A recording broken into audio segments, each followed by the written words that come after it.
Pero kung medyo tamad ka magbasa ng manual at wala kang time mag-explore, para sa itong video na to. Kaya tara. So umpisa na natin, punta lang tayo dito, pindutin mo lang itong pinaka-gear.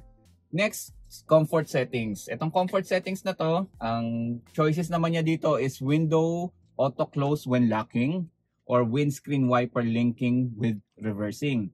Sa akin dito sa window auto close when locking, 'di ba minsan nagbukas ka ng bintana, normally hindi mo na check kung talagang nakalapat na yung glass mo doon sa pinakataas. And as a result, pag bababa ka ng sasakyan mo, pag nag-lock ka, may tendency na mag-go horn o bubusin yung sasakyan or magbe-blink yung light niya. Ini-indicate niya na either nakabukas pa yung bintana or may nakabukas pang pinto.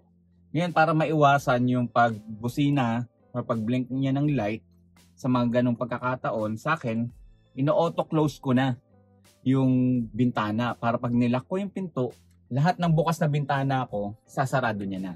Ang reason na lang na magpopot-pot siya o magbubusina siya is kapag ka may hindi nakalapat na pintuan. Yun.